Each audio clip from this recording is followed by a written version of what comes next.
Okay, we're going to get started. So I'd like to welcome everyone to the January 16th, 8 p.m. Education Committee and Supplementary Regular Board Meeting, and I will turn it over to you, Mr. Copeland. Thank you, Dr. Gilbert. At the original CCOB meeting, as we normally do, we go over the district's data presentation. Dr. Everslide will take us through this. A lot of the information that he's providing for us this evening is assessment data. And there is rightfully a lot of concern over the overuse of testing in the state and nationally. Some of it we can do something about, some of it we can't. What we can do, though, for what information we get is to use it appropriately. And I want to assure the public and the board that that's what we do, and I hope that comes through this evening. Dr. Everslide. Thank you, Mr. Copeland. Good evening, everyone. Pleased to be here this evening to share with you about our district achievement and growth data. Every year, our students take the PSSA exams and Keystone exams, and from that, we get a tremendous amount of data on our students and on our schools, and we hope that today we kind of make sense of a little bit, and also, as Mr. Copeland said, interpret it in a real ethical manner. Our presentation today will be divided into a few sections, starting with some context and updates and announcements, what's going on in the state of Pennsylvania with the testing situation. And then we'll move into section 2, which is our results. And section 3 is our response, what we're doing as a district to address some of the questions that were raised through our data analysis. So to start by just providing some context on updates and announcements. 2017-18 is the first year of the Every Student Succeeds Act, ESSA.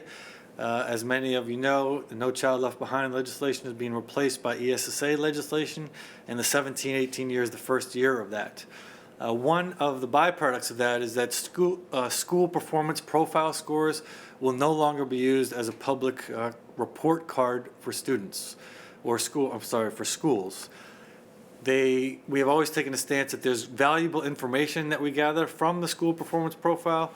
We've rejected the notion that an 88 school is much better than an 87 school, for example, but we do think there's valuable information that has been gained.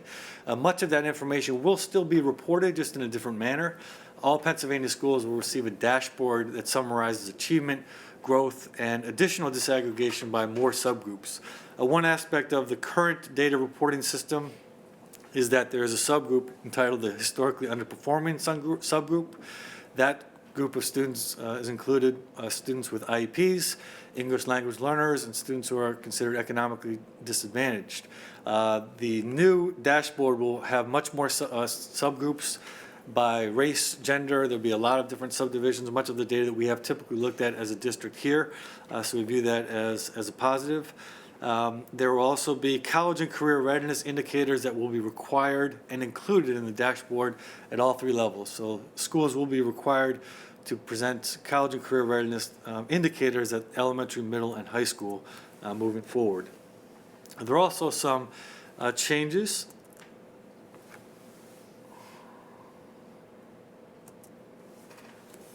It's not moving here. It's not.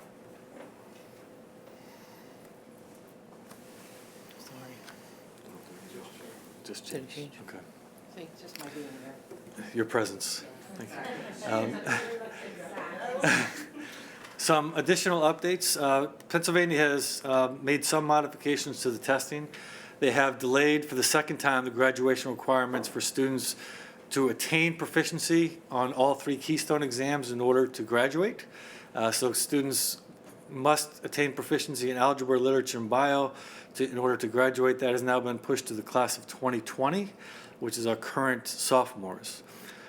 Additionally, the length of the PSSA is being shortened beginning this year so that there are fewer school days dedicated to testing. ELA is moving, English Language Arts is moving from 4 tests to 3. Math is changing from 3 tests to 2. Science will remain the same. And the PSSA Keystone exam window will be administered later in the year.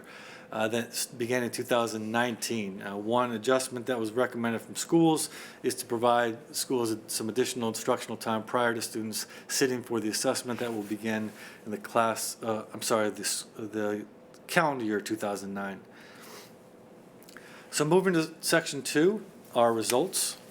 We're going to talk about our results in 3 areas: our school performance profile, our PSSA, our achievement data, and our growth data. So starting with our school performance profile, as I said, this is the last year of that. We'll be transitioning to what's called the Future Ready PA Index, which is the new dashboard beginning next year. There is some available information about that on the state's website, and we will be presenting some information about the ESSA transitions at a future CCOB meeting.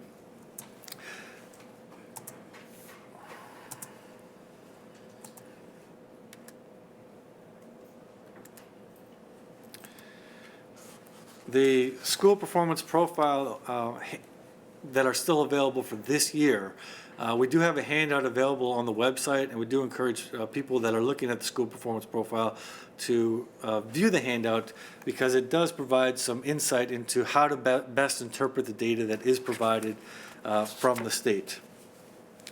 When looking at our school performance profile scores last year compared to this year, as we said earlier, we don't necessarily put too much weight in some of the differences at the state, but you can see that 9 of our 10 schools last year had a improved SPP score from the year prior.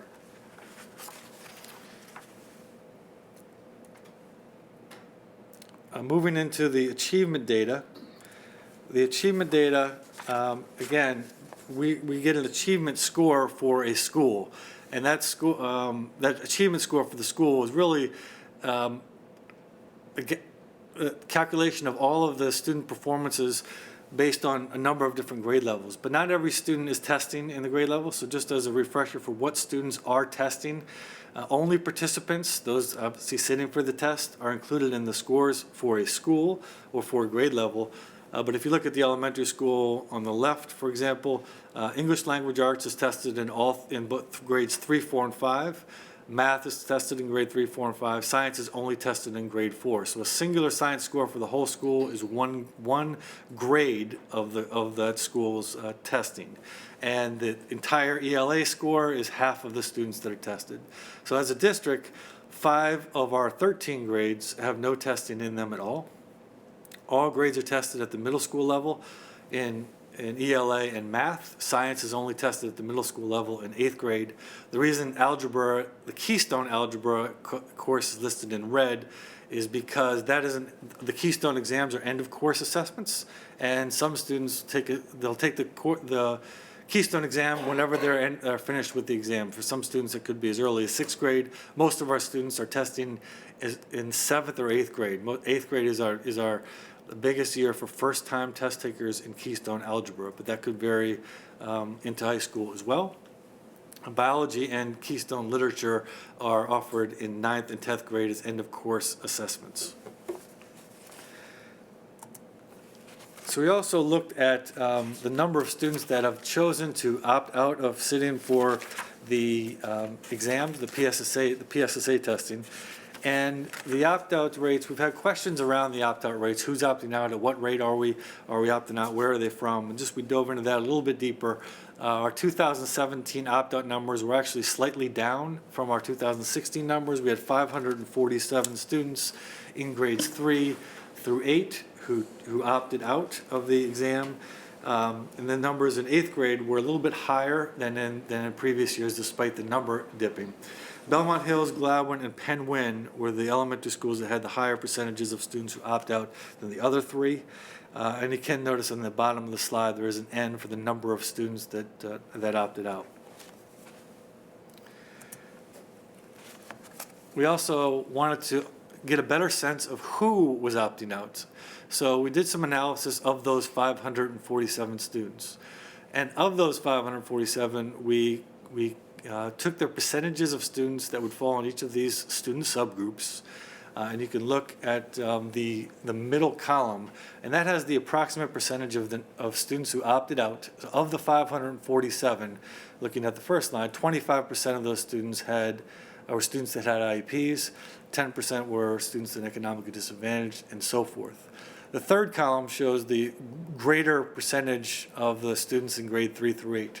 So you can see that economically disadvantaged, that subgroup really was representative of the broader population. You can also see that our white students and our IEP students were substantially overrepresented in the opt-out sample. Asian, Hispanic, multiracial, and English language learners were underrepresented in the opt-out sample. This slide represents our 3rd to 8th grade district summary for PSSAs. You can see that all three, the percentages of students who were proficient in grades 3 through 8 has remained relatively consistent over the past 3 years. ELA and science are within a percentage point of each other over the 3 years. We do see a nice increase the last 3 years in our proficiency percentage for students in math, going from 72.9% in 2015 to 76.6% in 2017. We also looked at students that were participating in grades 3 through 8 by ethnic subgroups. And you can see on the bottom of the slide, while the numbers are small, that's the N, or the number of student participants participated in the exam, grades 3 through 8 in each of those subgroups. You can see this slide and our next slide, which I'm going to turn to in a moment and then go back. You can see the different gaps between our subgroups. This is math. I'm going back to ELA. And you can see some trends, including some trends that are Black, African American, and white gap, if you look at students, is actually trending in the direction not that we would hope. So the last 3 years, the gap is slightly widening. It is, however, a smaller gap than it is in math. So if you look at the math gap, it's trending in the right direction in math, but the gap is larger, was larger to start with and is larger currently in math. Another interesting demographic number from these slides, if you can see the N of our Black African American population at the elementary 3 to 8 level is actually declining 15, 16, 17, and our multiracial number is one of our fastest growing subgroups at the elementary level. With you can see the number of students who participated from 118 in 2015 to 198 in 2017, and the white multiracial gap is almost non-existent. That aside, there are a lot of public sites that share student data, and we thought this was interesting data to show, just to show some perspective of where our proficiency rates were for our schools in comparison to other schools in the state. And you can see that all of our schools, all of our elementary and middle schools, in the top 5% of the schools statewide, with most schools improving their ranking from 2016.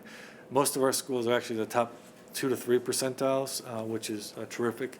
Another interesting fact about this is if you look at Belmont Hills and you see their ranking from last year to this year, while we'd like to think that we're pleased with some of the work that our curriculum specialists and our teachers have done with some specific targeted areas, it speaks to not overreacting to data. There's nothing that would say that Belmont Hills is that substantially a better school than it was a year prior. And you see these rankings that spike like this, and sometimes people will jump to conclusions about that. But nonetheless, it is a trend that we would want to continue in that direction. Now, this slide we begin to talk about Keystone scores.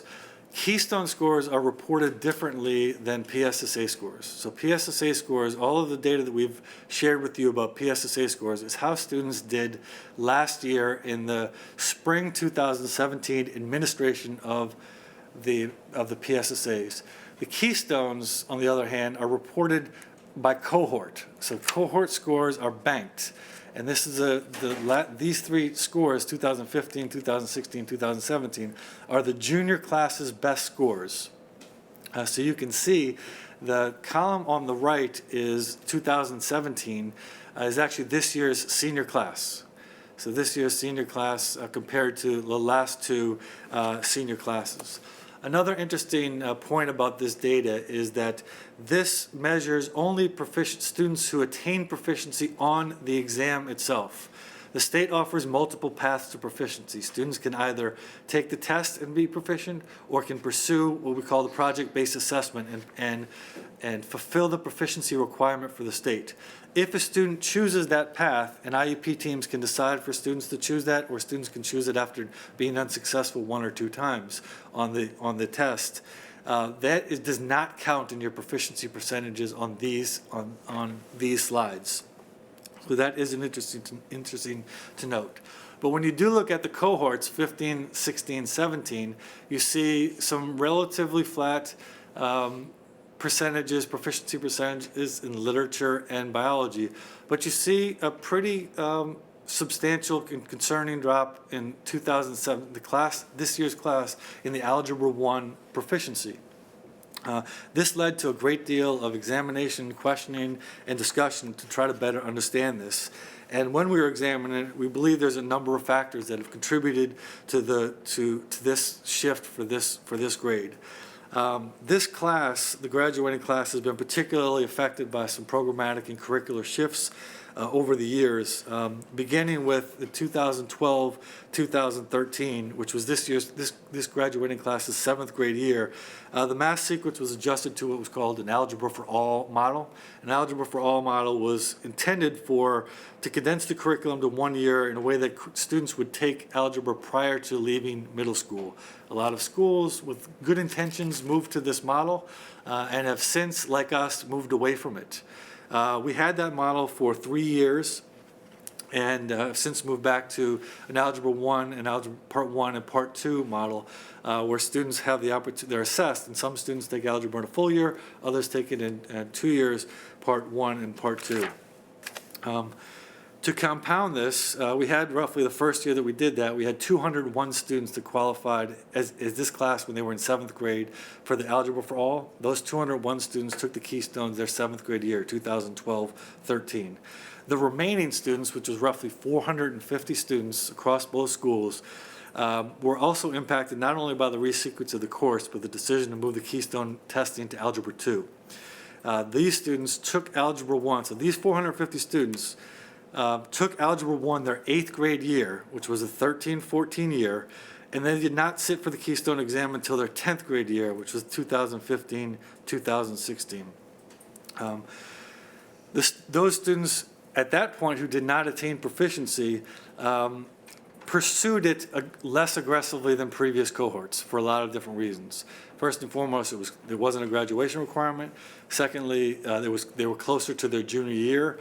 And thirdly, quite honestly, we've always taken an approach where we've invited students that haven't been proficient to be a part of either a remedial course, a support course, an offer to retest, but we do not require students and families to do that. We've honored families' decisions not to pursue that if they choose to.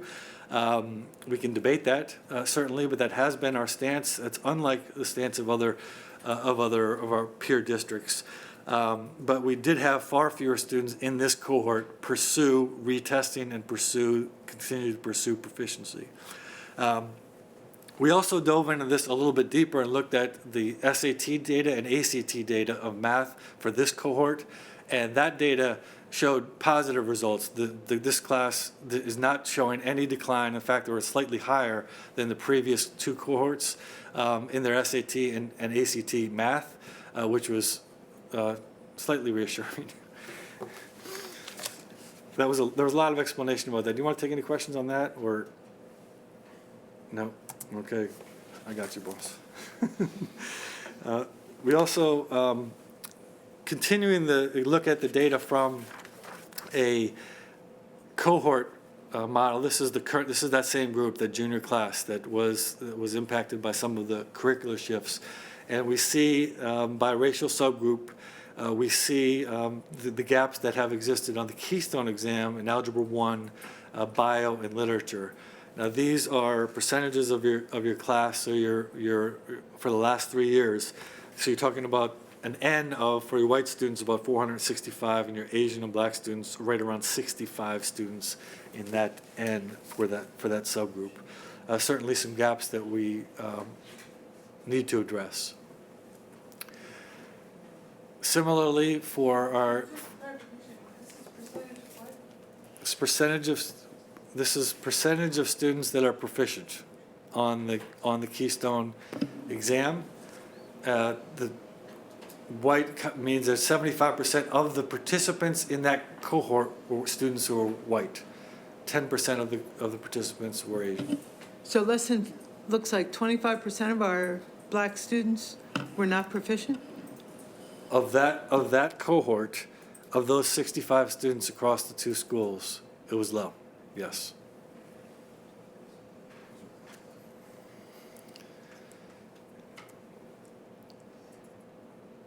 Looking at the gaps by socioeconomic status, you can see, again, the gap is more pronounced in math than it is in biology and literature, but a gap does exist. Those percentages don't add up to 100%, we know that, of non-economically disadvantaged and economically disadvantaged, because you're talking about 3 years of data and 3 tests. That's why the numbers are roughly 88 and 13.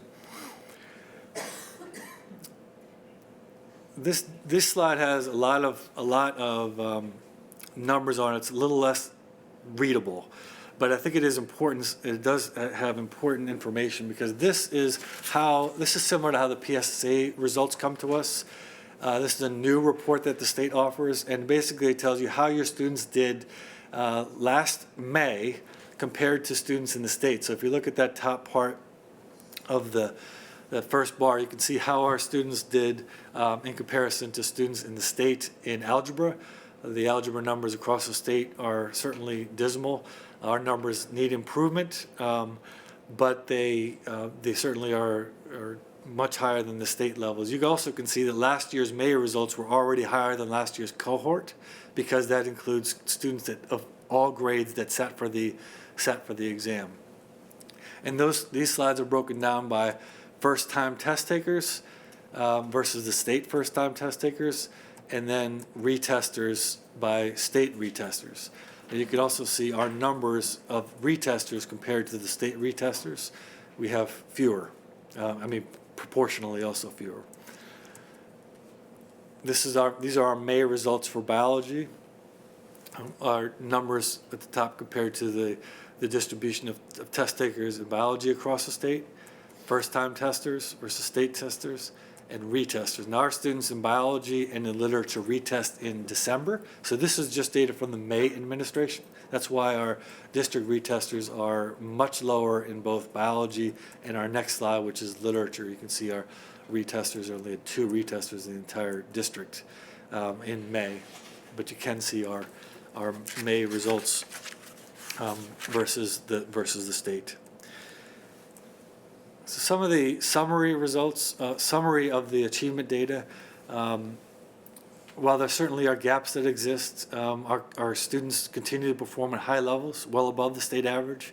Our science performance is among the highest in the state.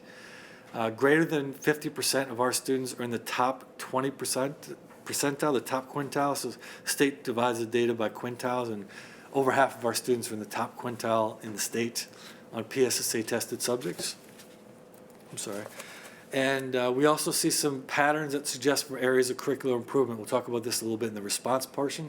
The sequencing of assessed topics in math, slope, rate of change, and text-dependent analysis for skills that we see as areas of improvement, areas of need throughout. So as we transition to growth data, growth and achievement are 2 different ways of examining PSSA and Keystone in performance. Achievement is a snapshot in time, how students did on that one assessment. Growth is longitudinal and looks at trends in testing performance over time. Growth scores show how our students progressed in comparison to other groups of students across the state. So it's our groups versus other groups across the state. We have used scatter plots to show both achievement and growth data, because it's helpful to think of them in relationship to one another. How our achievement and growth data, not only relationship between those two, but relationships between our data and other schools. So you'll see on the scatter plot, each school will have will be plotted on a scatter plot with, you want your target quadrant is your top right quadrant, which is high achievement and higher growth. So if you're a math person, on your y-axis, the higher you are on your y-axis, the higher your achievement is. The further to the right on your x-axis is the higher your growth is in relationship to other schools. Growth is measured by your NCE, your normal curve equivalent, so your percentile where you are in relationship to other schools.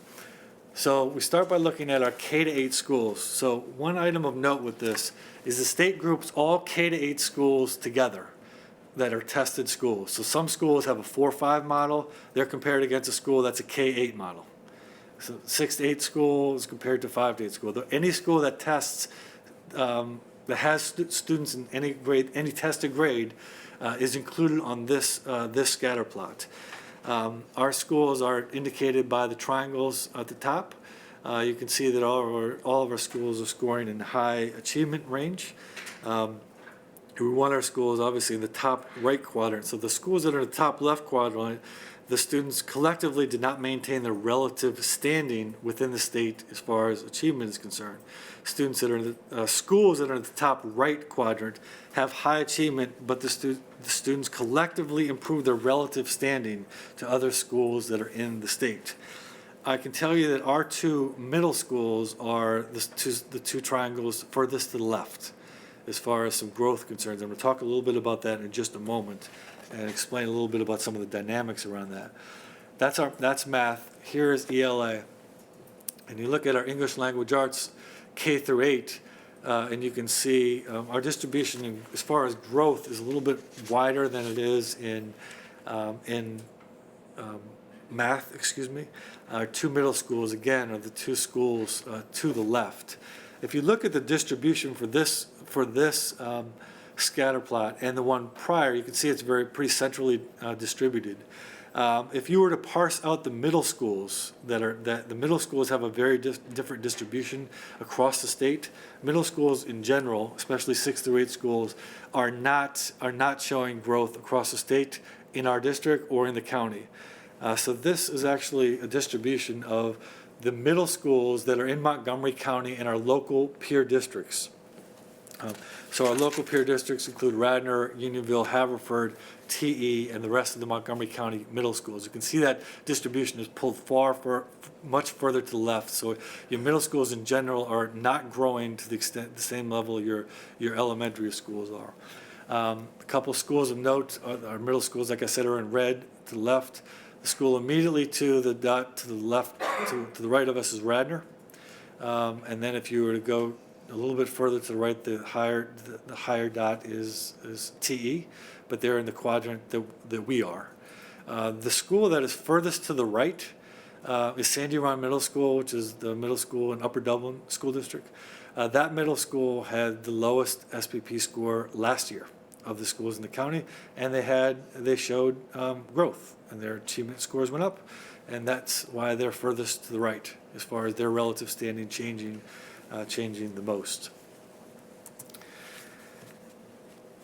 The next couple slides show our Keystone scores, and I'm pleased to report that on the Keystone scores, all of our schools are in the quadrant, the ideal quadrant. We want to be in the top right quadrant.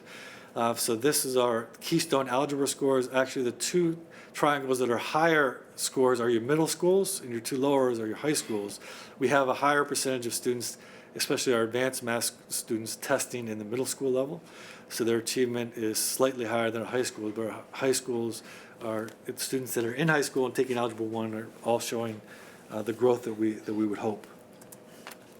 Our biology scores continue to be a growth outlier and achievement near the top.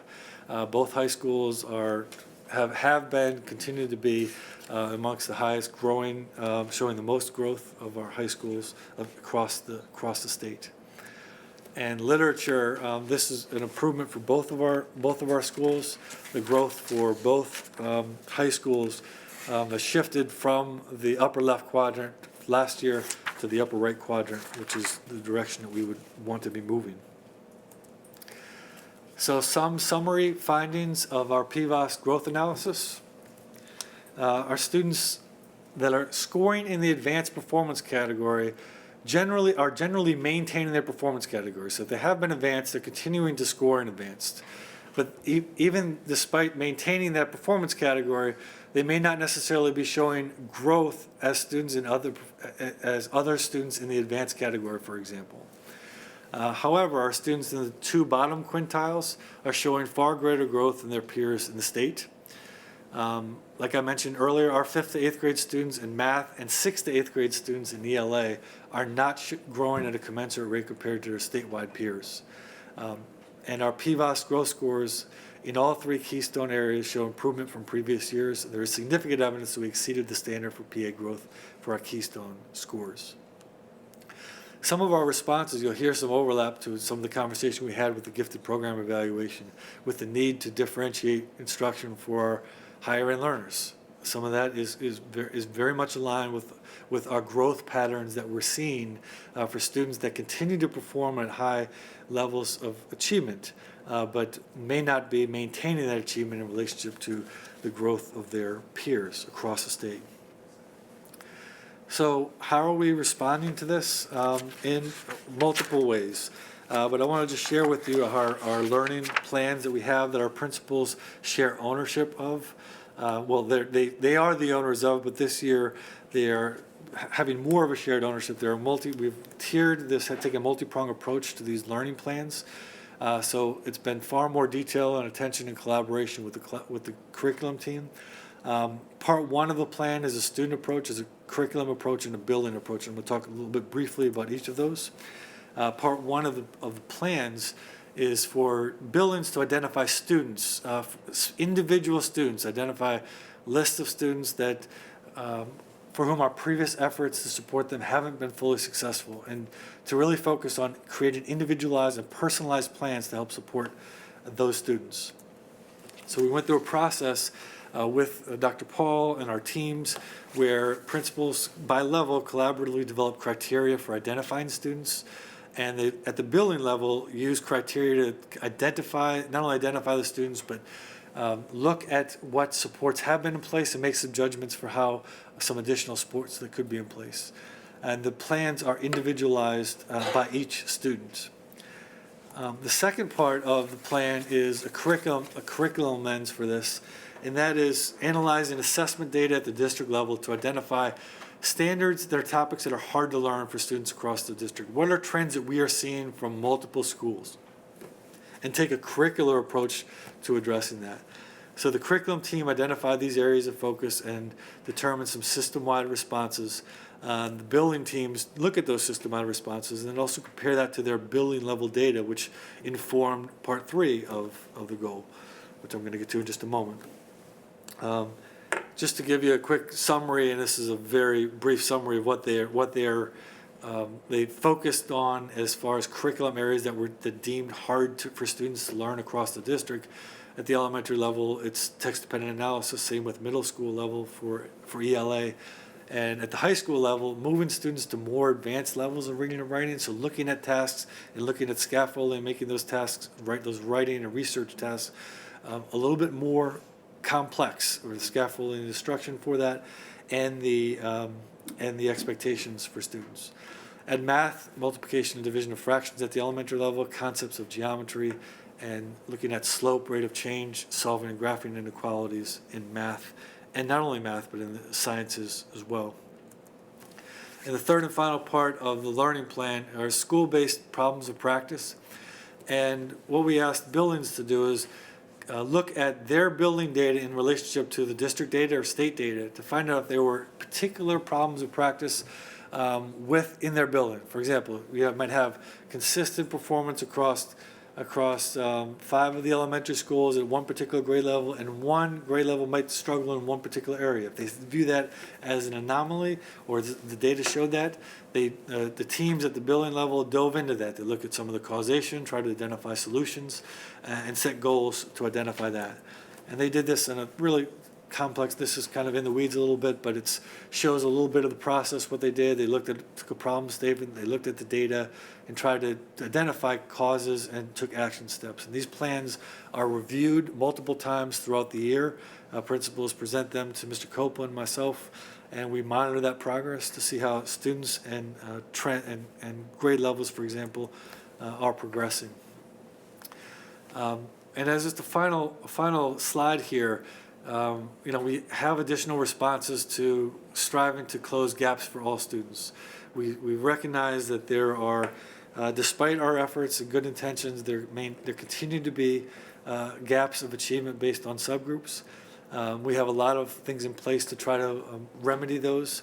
And we're certainly continuing our work around cultural proficiency and working with the achievement gap through CARE and working specifically with Dr. Howard Stevenson on racial literacy.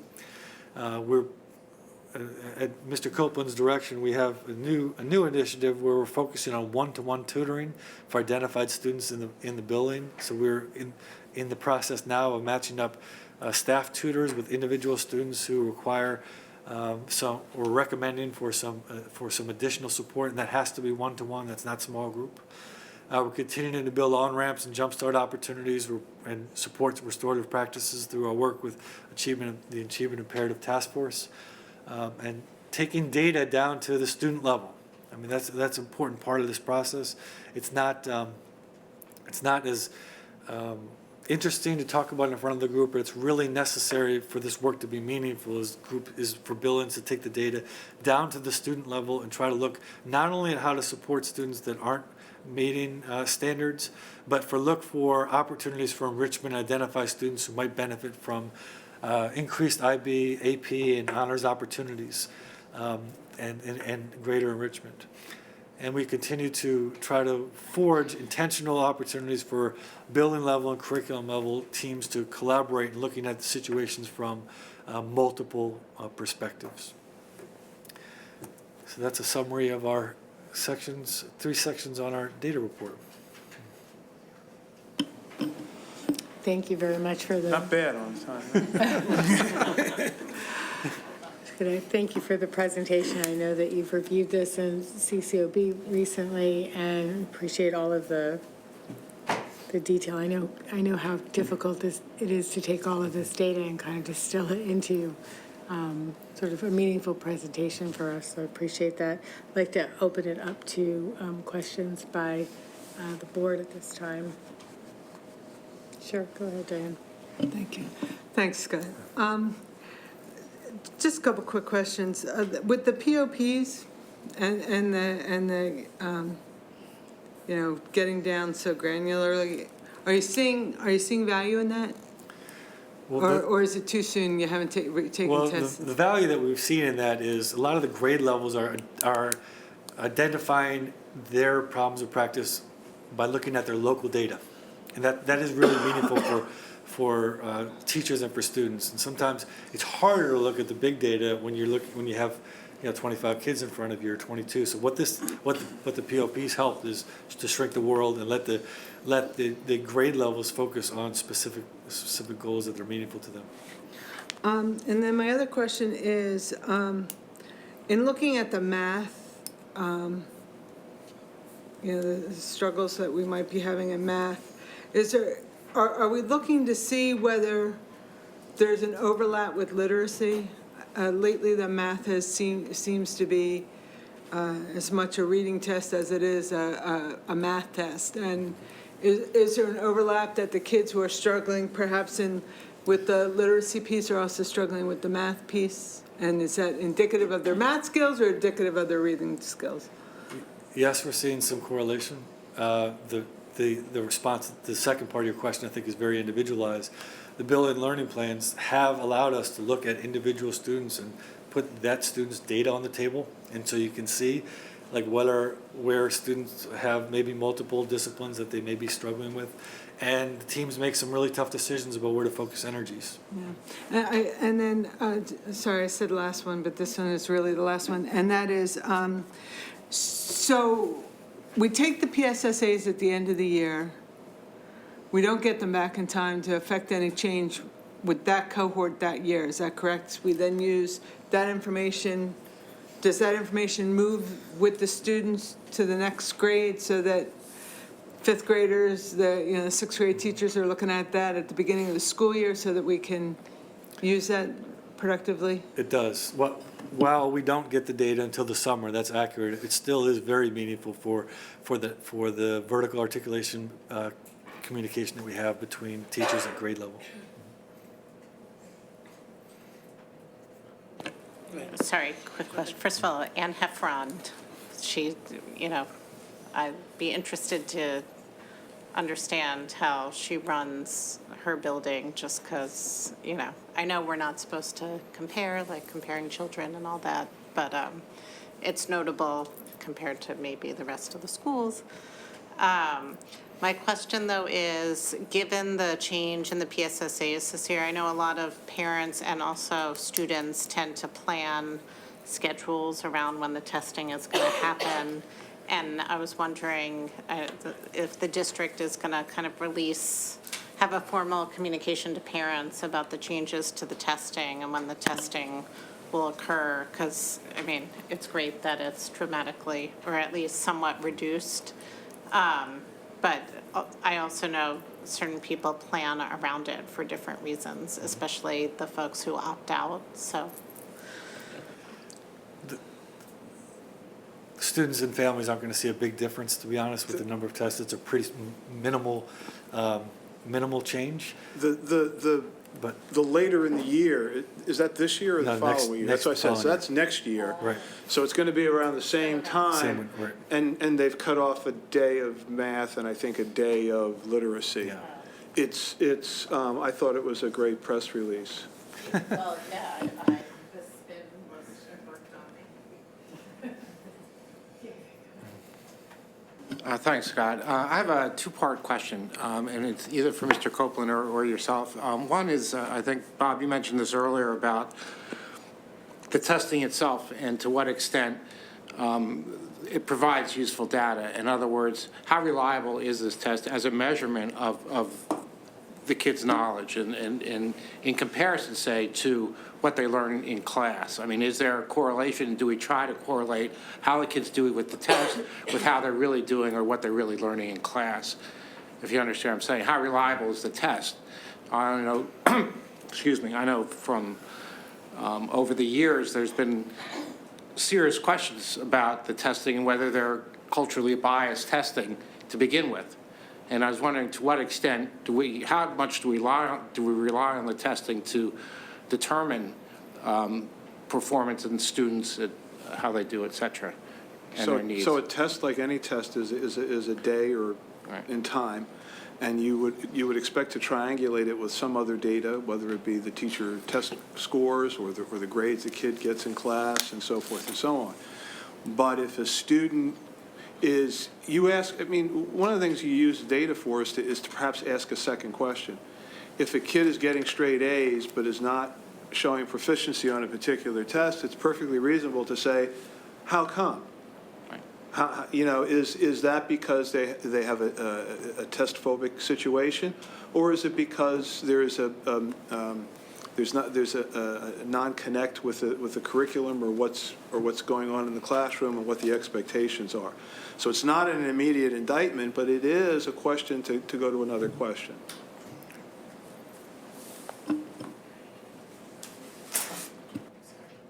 Thank you for the presentation again, Dr. Eveslage. I wanted to ask kind of the larger question, where we see ourselves with regard to the achievement gap. So I appreciate the gaps, striving to close the gaps for all students that's laid out in narrative form. But I'm wondering, as we start to think about the achievement data and the growth data, combined with a lot of efforts district-wide, how we might assess ourselves.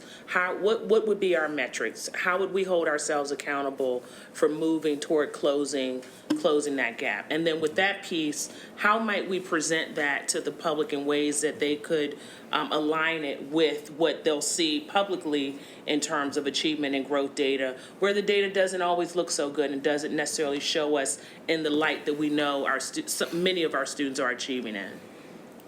I can help with this. So I think it's fair to look at a gap and say, why does that gap exist, and what are we going to do about it? I also think it's fair to look at other kinds of data. What's the percentage of underrepresented minorities in honors and AP classes? What are some of those other kinds? Because if I can get a kid in an honors and an AP class, the rest will follow. So we'll look at those kinds of metrics. One of the things that we were concerned about not just this year, but in general, is particularly in math. Math can be a cumulative situation. You're doing so-so in third grade, and then so-so in fourth grade, and it looks like you're passing, and then all of a sudden you realize there's an accumulated amount of mathematic skills you have. That's why we focused on the one-to-one tutoring, to say that's an issue that we've got to deal with. At the CCOB meeting, I expressed concern, and I think we have to have a conversation about whether we do let students who because it's not a graduation task, maybe do the project-based as opposed to work for the Keystone, because if you're not doing well in Algebra 1, you're going to have a hard time on your SATs. We can denounce the SATs, but if you don't have the scores, you can't make decisions for yourself as to where you want to go. And so we can't just turn our back on those kinds of things. So I think we have to balance the assessment data with other kinds of access data to show how we're doing. Great. Thank you.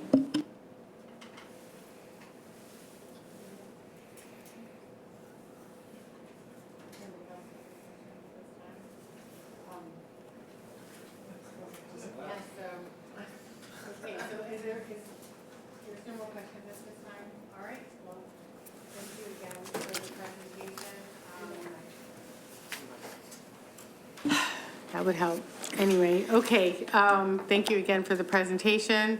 And since there is no one here in the public, I will not ask for audience recognition. And the next meeting is Monday, February 12th at 8 p.m. And with that, we are adjourned. Thank you, everyone.